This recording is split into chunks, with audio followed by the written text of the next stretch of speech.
Hello दोस्तों, मैं सत्येंद्र सिंह आपके अपने यूट्यूब चैनल सत्या क्लासेस पर आपका हार्दिक स्वागत करता हूं। आज से हम लोग चैप्टर वाइज पढ़ना स्टार्ट करेंगे। आज हम लोग सबसे पहला चैप्टर इकाई का अंक पढ़ेंगे। आइए हम लोग देखते हैं इकाई का अंक होता क्या है। इकाई का अंक, यदि कोई संख्या लिखी हो तो उसमें सबसे लास्ट में जो अंक होता है वही हमारा इकाई का अंक होता है। ये जैसे संख्या लिखी गई है 5358, इसमें इकाई का अंक हमारा 8 है, अतः इस प्रश्न में इकाई का अंक 8 होगा।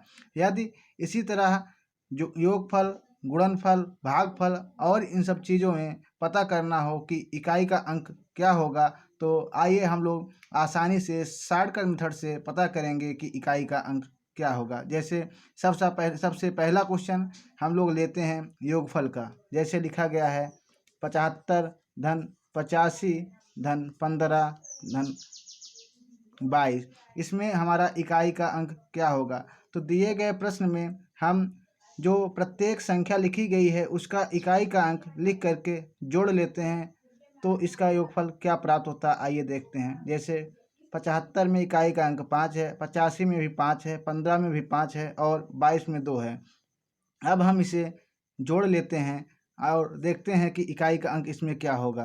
तो जोड़ने के बाद 5 5 10, 10 5 15, 15 2 17, जोड़ने के बाद 17 आया, अतः 17 में इकाई का अंक 7 है। अतः इस पूरे प्रश्न में हल करने के बाद इकाई का अंक हमारा 7 प्राप्त होगा। इसी प्रकार हम बड़ी से बड़ी योगफल का भी निकाल सकते हैं। जैसे 175 धन 133 धन 112 धन 15, इसमें इकाई का अंक क्या होगा। तो 175 में इकाई का अंक 5 है, 133 में इकाई का अंक 3 है, 112 में इकाई का अंक 2 है और 15 में इकाई का अंक 5 है। अब इसको हम जोड़ लेते हैं। जोड़ने के बाद हमें प्राप्त क्या होता है आइए देखते हैं। 5 3 8, 8 में अगर 2 जोड़ेंगे तो 10 हो जाएगा, 10 में 5 जोड़ेंगे तो 15 हो जाएगा। इस 15 में इकाई का अंक हमारा 5 है, अतः इस पूरे प्रश्न में इसको हल करेंगे तो इकाई का अंक हमारा 5 ही प्राप्त होगा। अब आइए गुणनफल में देखते हैं कि इकाई का अंक कितना होगा। जैसे लिखा जाए 12 गुणे 13 गुणे 17 गुणे 22 में इकाई का अंक क्या होगा।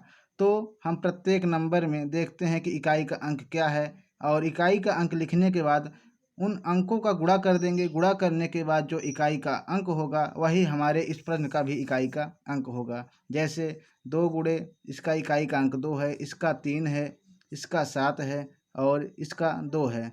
अब इसको गुणा करते हैं तो 2 तिहाई 6, 6 गुणे 7, 6 सत्ते 42, 42 में इकाई का अंक हमारा 2 प्राप्त है। अब 2 को हम 2 से गुणा करेंगे तो 4 प्राप्त होगा।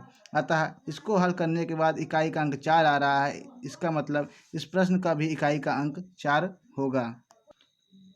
यदि गुणज रूप में 2 और 5 का गुणज दिखाई दे तो उस प्रश्न में इकाई का अंक सदैव 0 होगा, क्योंकि 2 और 5 का गुणा करने के बाद सदैव इकाई के स्थान पर 0 ही आता है। जैसे 2 और 5 का गुणा करने के बाद 10 में इकाई का अंक 0 होगा। उदाहरण लेते हैं हम लोग। जैसे 15 गुणे 12 गुणे 17 गुणे 125 में इकाई का अंक क्या होगा। अब इसको हम गुणा करते हैं तो 5 गुणे 2 गुणे 7 गुणे 5, प्रत्येक का इकाई का अंक 5 का इस 125 का 5 है, 17 का 7 है, 12 का 2 है और 15 का इसमें 5 है। अब गुणा कर लेते हैं। 5 दूनी 10, 10 को किसी संख्या में गुणा करते हैं, 10 में इकाई का अंक क्या आ गया 0। अतः 0 से अब किसी संख्या में गुणा करेंगे तो उसका मान 0 ही आता है। अतः इकाई के स्थान पर सदैव 0 प्राप्त होगा। इस तरह के प्रश्नों में अगर 2 और 5 का गुणज आ जाए तो इसका मान सदैव इकाई के स्थान पर 0 ही होगा। अतः इस प्रकार के प्रश्नों में यदि गुणज रूप में 2 और 5 का मल्टीपल आए तो सदैव इकाई का स्थान पर 0 ही माना जाएगा।